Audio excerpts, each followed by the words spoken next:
اچھا چوتھا سوال یہ ہے کہ جمعے کے 2 اذانوں کا کیا طریقہ ہے کہ بعض جگہوں پر جمعے کے دن 2 اذانیں ہوتی ہیں اور بعض جگہوں پر جمعے کے دن 1 اذان ہوتی ہے.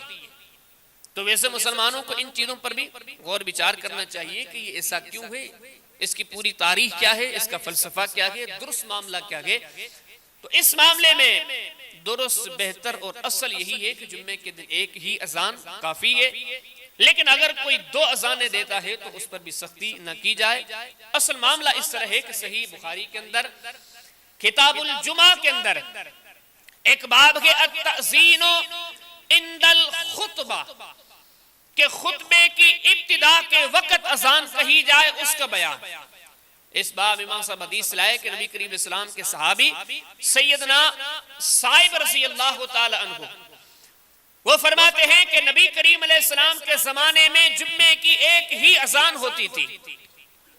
آپ کا پورا نبوت کا زمانہ. فرماتے ہیں کہ جب نبی کریم علیہ السلام دنیا سے چلے گئے، آپ کے جانے کے بعد سے امیر المؤمنین ابو بکر صدیق رضی اللہ تعالی عنہ تھے، تو ان کے زمانے میں بھی جمعے کی اذان 1 ہی ہوتی تھی. فرماتے ان کے بعد سے عمر کا زمانہ آیا تو اس زمانے میں بھی جمعے کی اذان 1 ہی ہوتی تھی. بس جو اذان ہوئی خطیب نے خطبہ شروع کیا اور وہ خطبہ شروع ہو گیا.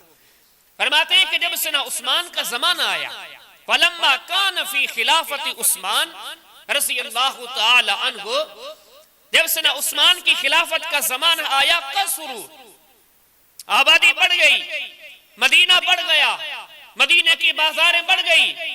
فامر عثمان یوم الجمعہ بالاذان الثالث. اب سیدنا عثمان نے اب آرڈر جاری فرمایا. آپ نے فرمایا کہ یہ جو اذان مسجد نبوی میں ہوتی ہے، بازار تک آواز نہیں جاتی، دور تک آواز نہیں جاتی. اب آپ نے حکم جاری فرمایا ایک بندے کو کہ وہ ہر جمعے پر اذان دے. کہاں؟ مقام زورا پر. زورا ایک مارکیٹ جو مدینہ کی تھی، بازار تھی، وہاں پہ ایک جگہ تھی.